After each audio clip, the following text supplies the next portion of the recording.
আসসালামু আলাইকুম ভিউয়ার্স, আশা করতেছি আপনারা যে যেখানে আছেন আল্লাহর অশেষ রহমতে ভালো আছেন। আলহামদুলিল্লাহ আমিও ভালো আছি। তো আজকে আমি আপনাদেরকে দেখাবো করলা।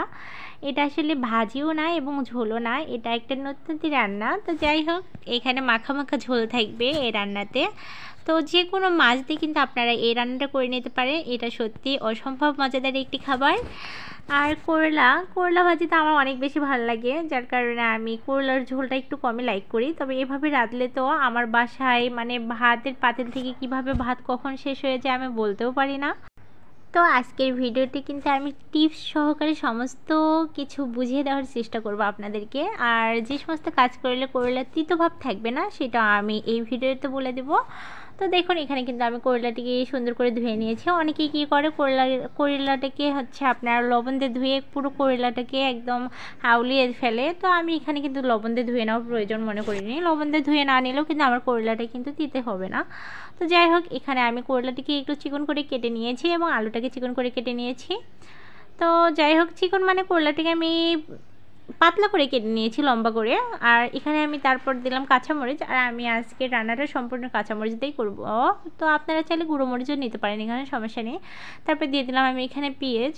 তো পেঁয়াজটা একটু বেশি দেওয়ার চেষ্টা করবেন। পেঁয়াজ বেশি দেওয়ার ফলে কিন্তু মিষ্টি ভাবটা কিন্তু করলাতে আসবে, তিতেটা কম লাগবে। অবশ্যই এখানে একটু পেঁয়াজ বেশি দেওয়ার চেষ্টা করবেন। আর যখন আমরা তেলানি দেবো তখন তো পেঁয়াজ আরও দেওয়া পড়বে, পেঁয়াজ দেবো, রসুন দেবো। তো যাই হোক, এখানে আমি দিয়ে দিলাম প্রথমে ধনিয়ার গুঁড়ো, তারপর দিয়ে দিলাম জিরার গুঁড়ো, তারপর দিয়ে দিলাম এখানে জিরা বাটা, তারপর দিয়ে দিলাম এখানে আমি রসুন বাটা। তারপরে এখানে আমি যা অ্যাড করব তা হচ্ছে হলুদ। তো আমি যেহেতু গুঁড়োমরিচ দিয়েছি, এখানে আর গুঁড়োমরিচ দেবো না। এখানে আমি শুধু হলুদ দিয়ে দিলাম 1 চামচের মতো। তারপর আমি যা অ্যাড করব তা হচ্ছে তেলটাকে আমি এখানে অল্প পরিমাণে অ্যাড করলাম, যেহেতু আমি এটাকে তেলানি করব। তো যাই হোক, এখানে তেল দেওয়ার পর আমি দিয়ে দেবো একটু গরম মশলা, প্যাকেট থেকে গরম মশলা। এটা রাঁধুনি গরম মশলা। যাই হোক, এখানে একটু আমি গরম মশলা দিয়ে দিলাম। তারপর আমি যা অ্যাড করব তা হচ্ছে লবণ। তো লবণটা আমি স্বাদ মতোই অ্যাড করলাম। এখানে অ্যাড করার পর আমি এটাকে এখন মেখে চেখে নেব। আমরা এখন মাখাইলেই কাজ শেষ। তো আমি যাই হোক, মাখার কাজটাই কিন্তু আমাদের অত্যন্ত ধৈর্য সহকারে মাখতে হবে, কেননা এই মাখার মধ্যেই কিন্তু স্বাদ। যে কোনো তরকারি আপনারা যখন হাত দিয়ে মাখবেন তার স্বাদ কিন্তু দ্বিগুণ হয়ে যায়।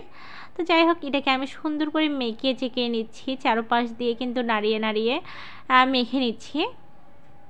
সত্যি আমার মায়ের হাতের রান্না যে আমার এত ভালো লাগে, কিন্তু কি করব, খাওয়ার ভাগ্য নেই। থাকি শহরে আর আম্মুতে থাকে সেই গ্রামে, যার কারণে আম্মুর হাতের রান্না খাইতে পারি না।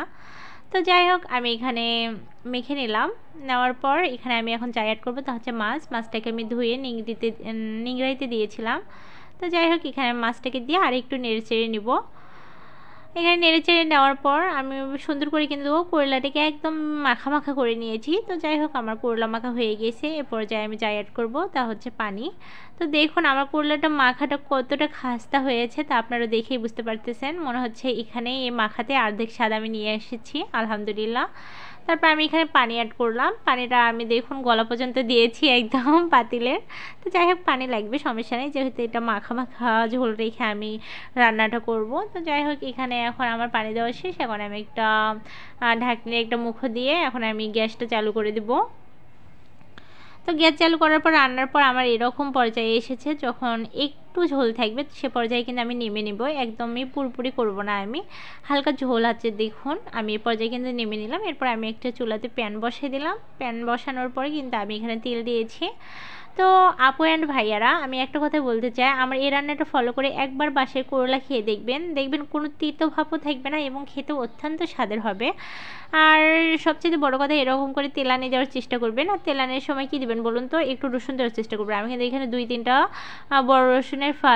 বড় রসুন দিয়েছি কুচি করে কেটে। তো যাই হোক, এই পেঁয়াজের সঙ্গে তারপর আমি এখানে পেঁয়াজের সঙ্গে মাছটাকে ভেজে নিলাম। কেন আপনারা কি তা জানেন? জানে বলতে পারবেন না। এই পেঁয়াজ এবং রসুনের ঘ্রাণটা যেন মাছের মধ্যে ঢুকে যায়, যার কারণে আমি একই প্যানে কিন্তু মাছটাকে এবং পেঁয়াজ রসুনটাকে কিন্তু আমি সুন্দর করে ভেজে নিচ্ছি। এর জন্য কিন্তু মাছটা খাইতে অত্যন্ত স্বাদ লাগবে। সত্যি এটা আমি আপনাদেরকে বলে বুঝাইতে হয়তো পারবো না। দেখুন এক পর্যায়ে কিন্তু আমার মাছ ভাজিটা হয়ে আসছে, তার সঙ্গে কিন্তু আমার পেঁয়াজ এবং রসুনটাও কিন্তু ভাজা হয়ে আসছে। তো যাই হোক, আমি অবশেষে একটা কথাই বলতে চাই, প্লিজ আপু অ্যান্ড ভাইয়ারা আমার চ্যানেলটিকে সাবস্ক্রাইব করে দিয়ে আমার পাশে থাকবেন। একটা ভিডিও তৈরি করা সত্যি অনেক কষ্টের বিষয়, আর আমার ক্ষেত্রে একটু বেশি কষ্টর, কেননা আমার বাচ্চাকে নিয়ে আমার ভাবো যে ভিডিও করতে হয়।